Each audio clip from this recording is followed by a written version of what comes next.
Hello and welcome back to English Today.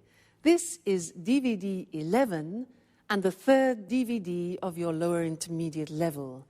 And in this DVD, we'll begin with another 2 episodes of the story That's Life, followed by our special TV programs where we will look at climactic change.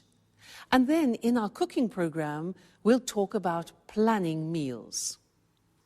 Then, in the grammar section, we're going to do some more work on the modal verbs can, might, and must, and the concept of probability and possibility. We'll also be studying the grammatical form used to. Okay? So, I hope you enjoy yourselves.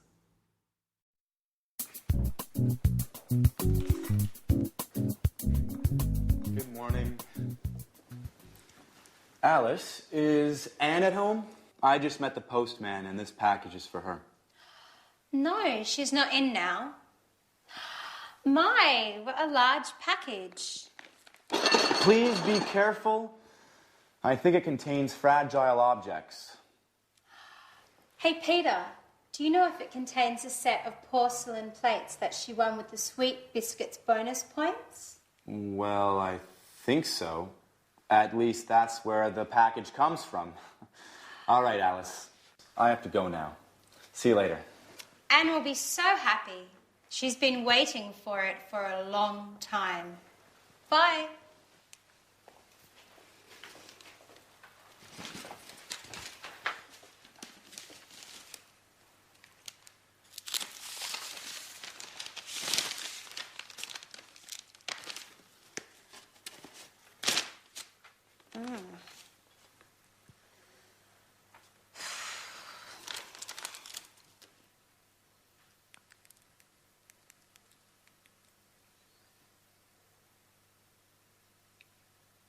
Hello, Anne. This is Alice. I've got great news for you. Your set of Chinese porcelain has arrived. They're beautiful. No, I opened it. I'm sorry, Anne. I just couldn't resist. Oh, no, Anne, I'm so sorry. It broke. Okay. I'm not allowed to touch any more plates. You're absolutely right. I'm so sorry. Bye.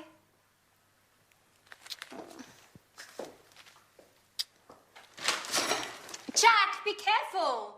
Don't touch anything. This packet contains Anne's set of Chinese porcelain.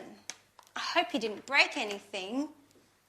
I already broke a plate. And guess who heard me breaking it? Anne. Oh my.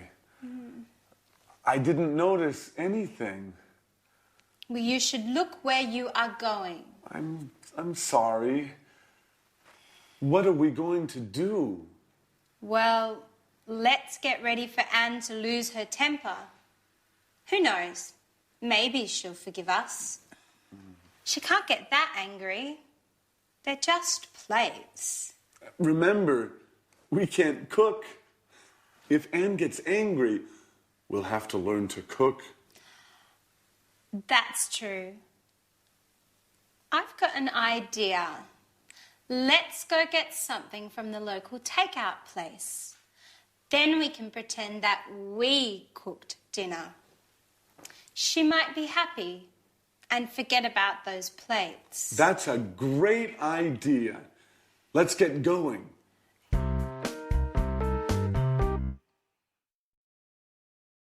Hello and welcome back again to your live English language program. And I want to talk to you more about can. Now, how do you express can in the future or in the past? Can in the future. Do we say I will can? What do we say in the past? Now this is interesting because it's very strange. We use the verb to be able to That's what I want to look at now with you on the language screen. To be able to. Isn't that strange? We have learned to use can in the present. We've had examples like, I can cook, can you cook? And the negative, I can't cook. Now, when we talk about ability in the past, everything changes, and we need to use this verb to be able to. When that goes into the past, we say, I was able to cook yesterday. You see, the verb to be goes into the past. I was able to cook yesterday. Strange, eh? Another example, the question, were you, past tense of the verb to be, were you able to cook? And the negative is, he wasn't able to cook. So, can, in the future, we use to be able to, and in the past, to be able to. So, was, were, able to. The future, let's look at that now. You want to say can tomorrow, so we use to be able to and say, I'll be able to cook tomorrow. I will, I'll be able to cook tomorrow. The question becomes, will you be able to cook? And the negative, remember the negative of will, good. I won't be able to cook tomorrow. So isn't that interesting? When you want to express ability in the future and in the past, you need to use this verb to be able to. Now, there's one more thing I want to tell you about, and it's about permission. Imagine that you are in a restaurant and you can see no smoking. The person next to you starts smoking. Now, it's a rule and a regulation that you can't smoke in a restaurant. So what do you say to that person? In English we say, excuse me, you're not allowed to smoke here. You're not allowed. See that? You're not allowed. Now that pronunciation is difficult. Allowed. Okay? You're not allowed to smoke in here. For example, if you go to a museum, often they say no cameras. So you're not allowed to take photos. Okay? You're not allowed to take photos. Another example, if you go into a library and people are reading, silence. You're not allowed to speak. Okay, so those are interesting things we've looked at, to be able to, and the use of you're not allowed to. Great. Now we're going to go back to our friends, and Anne is very angry about something. She wants to communicate something to her friends. Let's find out what it is, and I'll see you later. Bye.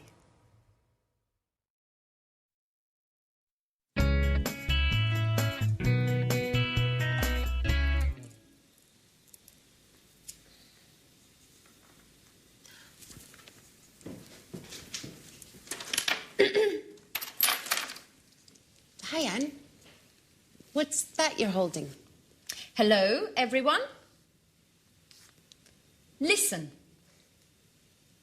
We need some rules in this house. Living together means obeying some rules. I've written this list of house rules that every person who spends time in this house must follow. No one is allowed to leave this living room until they read and memorize these rules. Bad day, huh? She's right, Jack. Anyway, Anne, dear, what about these house rules? First of all, don't call me Anne, dear. Now listen. Rule number 1. You must never, and I stress never, open my post. Rule number 2. From now on, clean the house at least once a week. Rule number 3. We have to take turns washing up. Rule number 4. Okay. We understand. You must be angry. Well, yes, Jack. I'm very, very angry. I was really looking forward to getting that set of Chinese plates. I saved bonus points for a year eating the same stupid biscuits, which, for your information, I can't stand anymore. I just kept eating and buying them in order to get the set of Chinese porcelain. All for nothing. Oh, please forgive us, Anne. Just tell us where to go and we'll buy you a new set. Oh, well, that's not possible. They were handcrafted in Shanghai. And they cost a fortune. Okay, we'll do our best to make it up. Somehow. Now sit down, Anne. You must be exhausted. Jack and I made dinner for you. You don't have to do anything. We thought of everything. Really? What? You made dinner for me? Yes, Anne. It was the least we could do. Well, okay. I'll forgive you this time. But I warn both of you that I want more discipline in this house. You can't do what you want all the time. We need some rules. Oh, don't roll your eyes while I'm speaking to you. Okay, Anne. You're right. Rules are important. But it's also important to laugh a little. Oh, ha, ha, ha.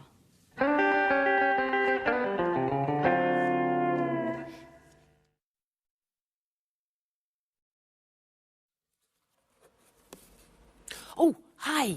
Hi, and welcome back. This is a box which my mother sent me, and she said there are some useful things for me. So I was just looking. Come and have a look with me.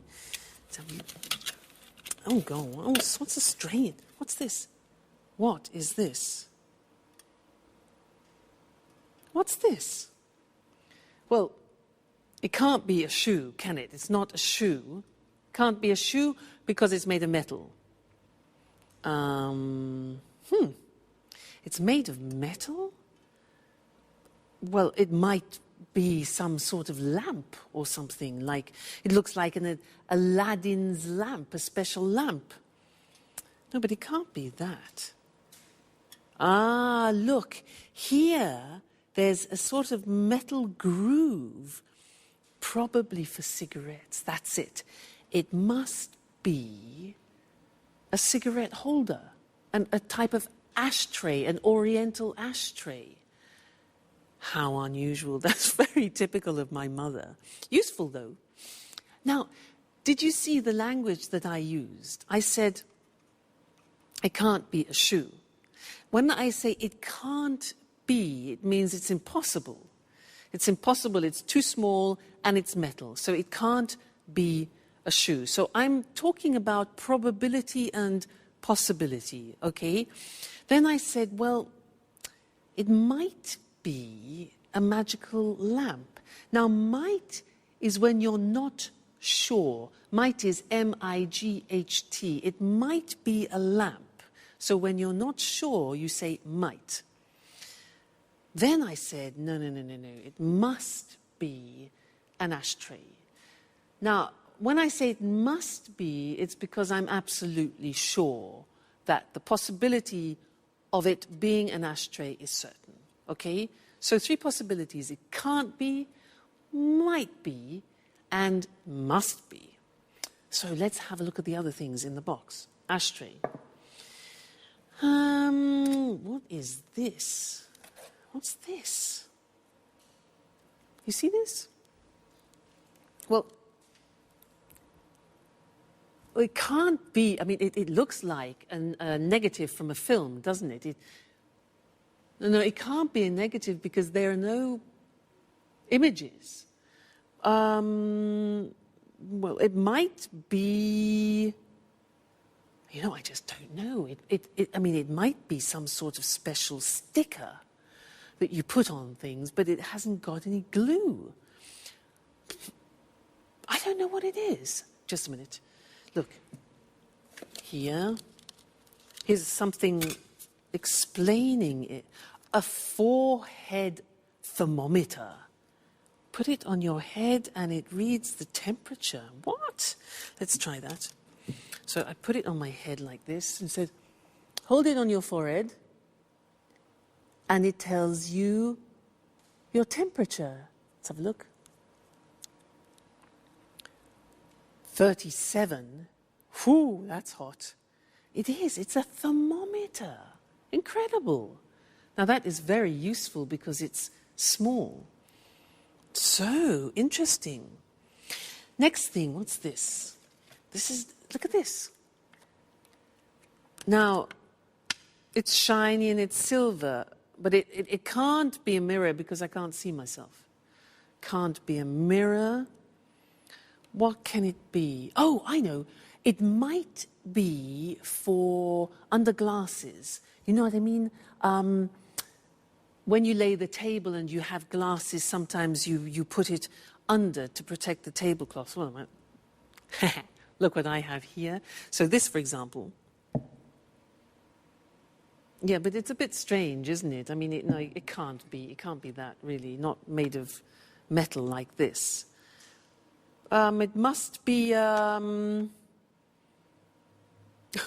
don't know again. Wait a minute. Here's the box. A drop stop. A drop stop. It must be something for pouring then. Let's have a look. You put it... let's try. I just so happen to have a bottle here. And it says, put it on the bottle like this. A drop stop. So it stops things from dropping. And pour out the liquid and there are no drops. Let's try that. Let's try... Wow! That works. It doesn't drop. So it must be something for stopping drops. You can see. Fantastic. My mother is a genius. She is full of amazing ideas. Thanks, Mum. Let me show you the language that I was using then. We were talking about probability and possibility, and the first thing that we can talk about is when you are expressing strong probability, is when you think almost certainly you know what something is. So it must be an ashtray. So when I use must, I am 100% sure of something. It must be an ashtray. Now, if you are sure that it isn't something, that it is totally improbable, 100%, the opposite is it can't be. Like that. I said, it can't be a shoe, it's too small. So it must be, it can't be, and then if you're not sure about something, we use the simple verb might. Look at the spelling, M-I-G-H-T. It might be an incense burner, for example. We can also say it could be. Might, could, both express uncertain probability. All right, so this is very useful when you are making deductions. Must be, it can't be, and it might be. So those are the three verbs that we use. Okay, great. So thanks, Mum, and I'll see you again very soon. Bye.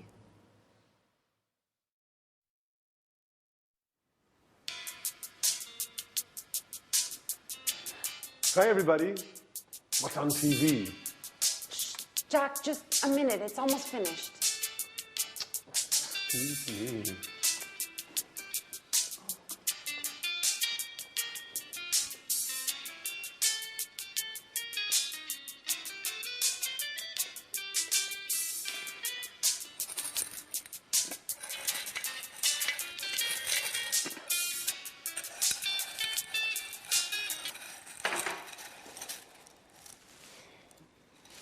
So, what were you watching that was so engrossing?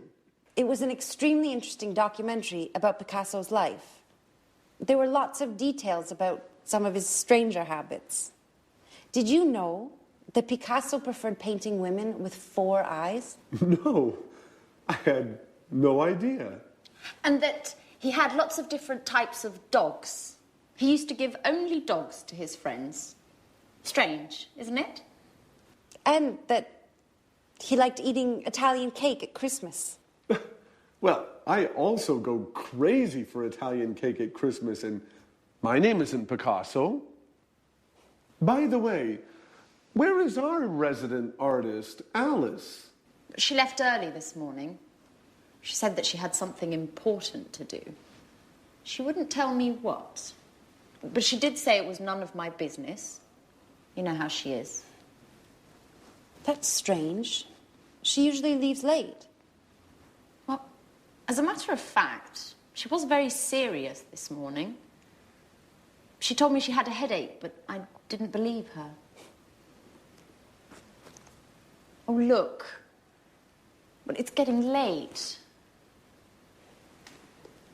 I'm starting to get worried. Don't play mom, Anne. Alice is a big girl now. I know. But it's just that she didn't tell me she would be late. In fact, she asked me if I would be late today. Just a moment. A few days ago, Alice told me that she wanted to enter a painting contest. She said she thought it was her big chance. Maybe that's where she is today. Well, you're probably right. But it's almost midnight. I don't think contests last that long. Why not? We all know that artists are a little crazy.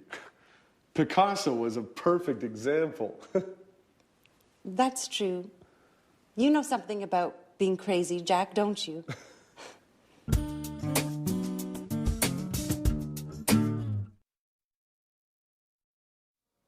Hello again.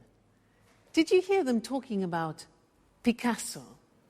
Some interesting things about him. They said he used to give only dogs to his friends. He used to give only dogs, and he used to eat Italian cake at Christmas. Now, this verb, used to, well, it's written U-S-E-D, but the pronunciation is used, and we'll see that on the screen later. And we use it to talk about habits that people have had in the past and now don't have anymore. And to illustrate this, I have some examples of habits that I have had in the past. For example, this. This is a cigarette. Well, I used to smoke. Now that means that I did smoke in the past, but I don't smoke anymore. I stopped the habit. I used to smoke, okay? Look at this tennis racket, haha. I used to play tennis. I was quite good, actually. I used to play tennis, but then I stopped. I didn't have enough time, too much work. You know how it is. This, now look at this. Look at this. This is fur. I used to wear this. In England, it's a fur. You know, F-U-R, this.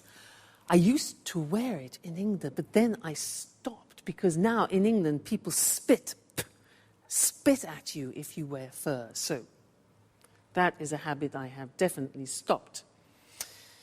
Now these are vitamins. Now I didn't used to take vitamins in the past. I didn't used to, but then my mother, my mother is fantastic. She explained how useful they can be, so now I do, but in the past I didn't used to. And this opera, another thing, opera.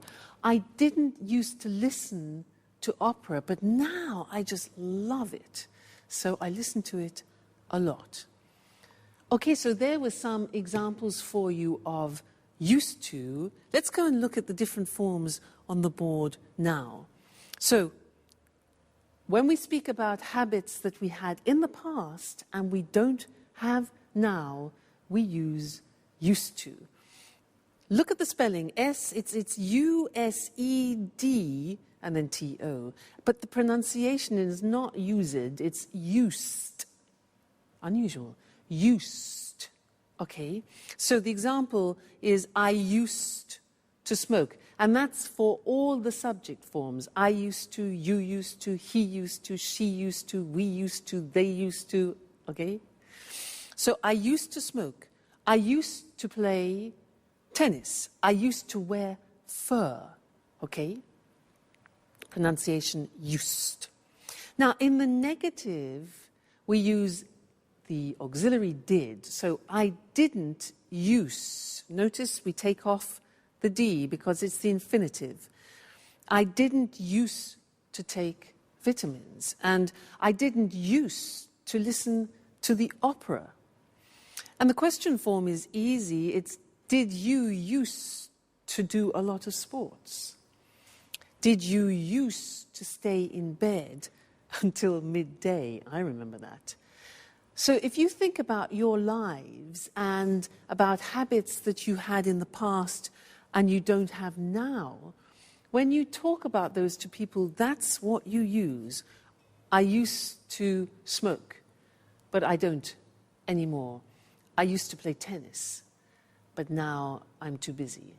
All right? So very important for describing past habits, used to. Great. That's the lesson for now, and I'll see you again very soon. Bye.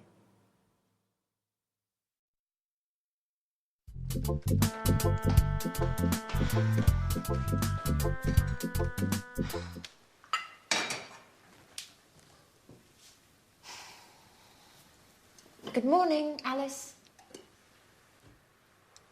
Where were you last night? We were getting worried. Good morning. I'd prefer not to talk about it. Why? What happened?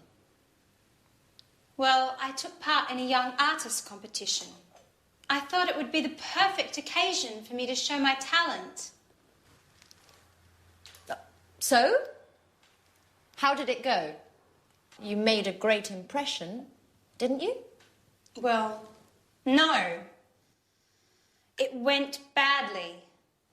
They said that I wasn't cut out to be an artist.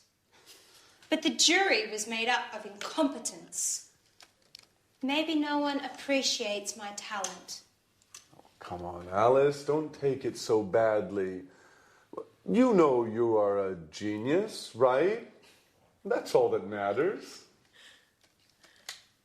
Yes, just like Van Gogh, who, by the way, only became famous after he had died.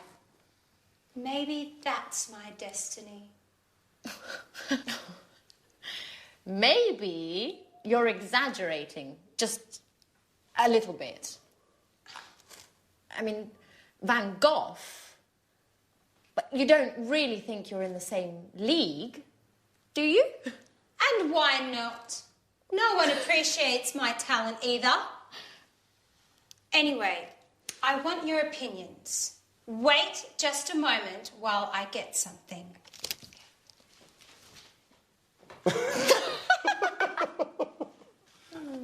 Oh, my goodness.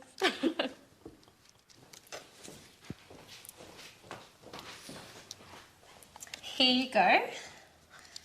This is the painting I took along yesterday. What do you think? Isn't it beautiful?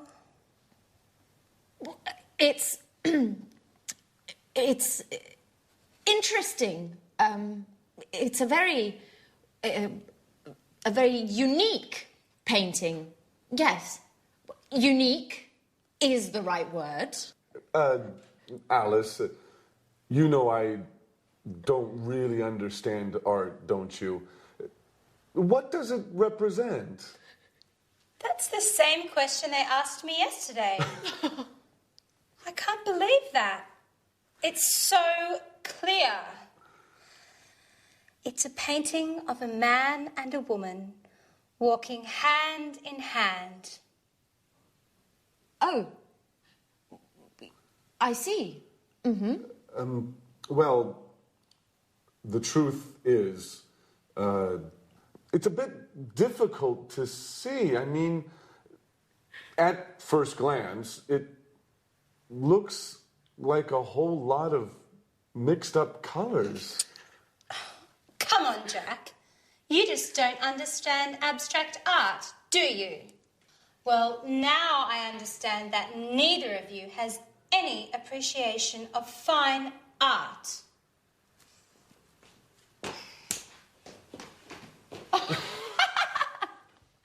Oh, artists! Never tell an artist what you really think.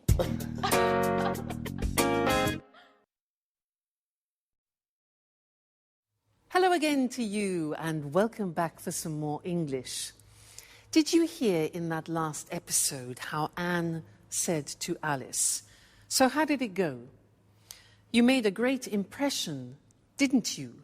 You made a great impression, didn't you?" Do you remember that grammatical form, didn't you? A question tag, yeah? Remember, we did a lesson about this, and the example we used was, she's unhappy, isn't she? Do you remember that? Yes, I want to give you a little test on it. And in order to do this well, you have to be very careful about your auxiliaries, so pay attention. Number one, you're married. Question tag. You're married, aren't you? Did you get that right, wrong, difficult? Do you remember, you are married, you take the verb, the auxiliary, and at the beginning it's positive, so you turn it into negative. You're married, aren't you? Try this. You didn't go to the party. Didn't is negative, becomes positive.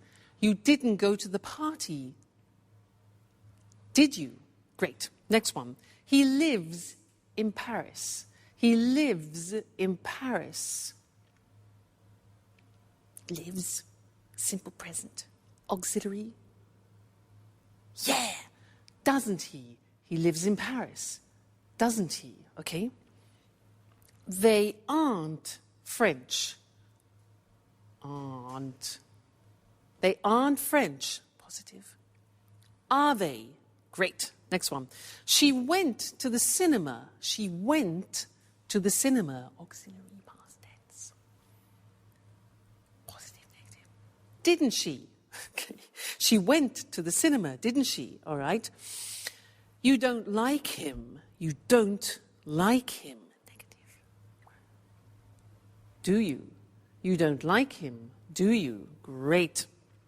They were enjoying the show. They were enjoying the show. Past continuous.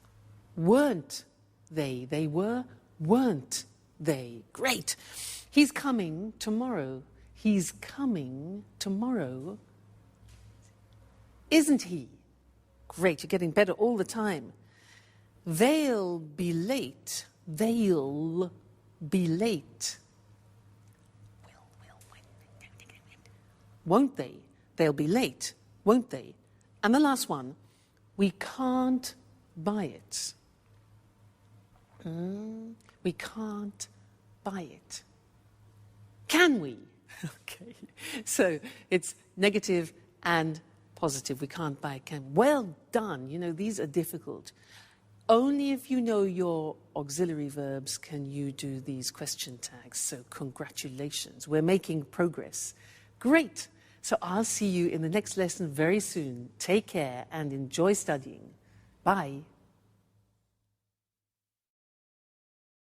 Good morning. Welcome to this week's edition of Climate Change. In the studio with me is our weather expert, Susan Thurley. Good morning, Eric.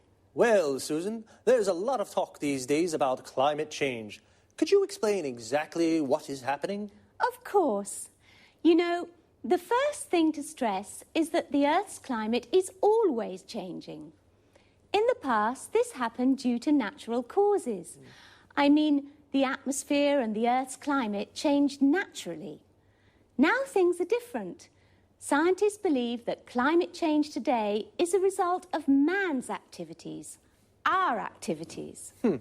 And why are scientists so worried about this climate change? Well, before I answer that question, I'd like to talk a little about what we call the greenhouse effect. Certainly. Scientists often talk about the greenhouse effect. What is this exactly? The greenhouse effect is very important for the world's weather. Greenhouse gases help to capture the energy we receive from the sun. They keep the Earth warm. Without these gases, the world would be a colder place, and our lives would be very different. Well, if the greenhouse effect is so useful for the Earth, why do scientists talk about it nowadays as if it's something dangerous? It's the extra greenhouse gases that are dangerous. Our way of life, cars, factories, central heating, is producing too much of these greenhouse gases. These gases are trapping more and more of the sun's energy, and the world's becoming warmer. Is carbon dioxide one of these gases? Yes, carbon dioxide, CO2, is one of the main greenhouse gases. Carbon dioxide is produced when we burn coal and natural gas. The problem is that over the years, the concentration of carbon dioxide in the atmosphere has increased enormously. So, to stop global warming, we need to use less coal and natural gases. Exactly. But not only that, we also need to plant more trees, and we must stop destroying our forests because they take carbon dioxide out of the air. Is there anything else we can do? Well, governments around the world need to encourage the use of renewable energy sources. Solar panels can use the sun's energy. Wind turbines can generate electricity from the wind. And hydroelectric power plants can use water to generate electricity. Renewable energy is becoming popular today, isn't it? Yes, it is. But there's still a long way to go. Okay, Susan, one last question. What are the consequences of climate change? Well, higher average temperatures around the world. You know, even a small change in temperature, even a 1-degree increase, can cause the sea level to rise as the polar ice caps melt. In fact, this is already happening. Other consequences: more rainfall in some parts of the world and less in others. More extreme weather conditions, stronger hurricanes and typhoons. So, this is definitely a serious issue. We mustn't underestimate the importance of climate change, and we need to use more renewable energy. Well, thanks to Susan for your clear explanation of the problems. Thank you. Goodbye. And goodbye. And see you again next week for another edition of Climate Change. Okay, now let's have a look at all the terms and expressions we use to talk about the weather and climate change. Firstly, climate change is the term we use for the changes to the world's weather. For example, higher temperatures and more rainfall. Rainfall is how much rain there is, the volume of rain that falls. And I finally understand what the greenhouse effect is. Well, a greenhouse is a transparent house, usually made of glass, where we grow plants. It gets very hot in a greenhouse. In fact, the greenhouse effect is the gases in the atmosphere that trap the sun's energy, causing an increase in temperature of the world. This is what we call global warming, the world becoming hotter. The atmosphere is words for the gases that cover the world. The main gases are nitrogen, oxygen, and carbon dioxide.